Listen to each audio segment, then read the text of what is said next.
నేను నోరు విప్పడమే తప్ప నేను మాట్లాడిన దానిలోనూ రాజకీయాలు చూశారా, రాజకీయాలు చేస్తారా అంటూ టీడీపీ అధినేత చంద్రబాబు సతీమణి నారా భువనేశ్వరి ఫైర్ అయ్యారు. ఇటీవల చిత్తూరులో పర్యటించిన ఆమె, మా ఆయనకు రెస్ట్ ఇవ్వాలనుకుంటున్నాను, మీ ఉద్దేశం ఏంటి, నేను పోటీ చేస్తే గెలిపిస్తారా అని మహిళలను ప్రశ్నించారు. దీనికి సదరు మహిళలు ఒక్కరు కాదు, ఇద్దరు పోటీ చేయండి, గెలిపించుకుంటామని వ్యాఖ్యానించారు. అయితే ఈ వ్యాఖ్యలను వైసీపీ నాయకులు వేరే కోణంలో తీసుకొని రాజకీయ విమర్శలు చేయడం స్టార్ట్ చేశారు. చంద్రబాబుకు రెస్ట్ ఇవ్వాలని ఆయన సతీమణి కోరుకుంటున్నారని మాజీ మంత్రి కొడాలి నాని వ్యాఖ్యానించారు. ఆయనకు రెస్ట్ ఇవ్వడం మన బాధ్యత అన్నారు. 14 ఏళ్లు ముఖ్యమంత్రిగా పనిచేసిన చంద్రబాబుకు వ్యక్తిగత జీవితంలో ప్రశాంతంగా జీవించేందుకు మనమే అవకాశం ఇవ్వాలని ఆయన వ్యాఖ్యానించారు.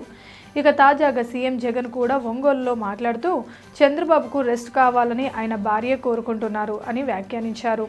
అందుకే రాష్ట్ర ప్రజలు కూడా ఆ దిశగా ఆలోచన చేయాలని కోరుతున్నారని చెప్పారు.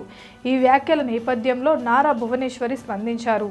నిజం గెలవాలి కార్యక్రమంలో భాగంగా చిత్తూరు రూరల్ మండలం ముత్తుకూరు గ్రామంలో పార్టీ కార్యకర్త మోహన్ నాయుడు కుటుంబాన్ని భువనేశ్వరి పరామర్శించారు. చంద్రబాబు అక్రమ అరెస్ట్ను తట్టుకోలేక మోహన్ నాయుడు గుండెపోటుతో మృతి చెందాడు. కుటుంబ సభ్యులను భువనేశ్వరి ఓదార్చి వారికి ధైర్యం చెప్పారు. ఈ కుటుంబానికి 3 లక్షల చెక్కు ఇచ్చి ఆర్థిక సహాయం చేశారు.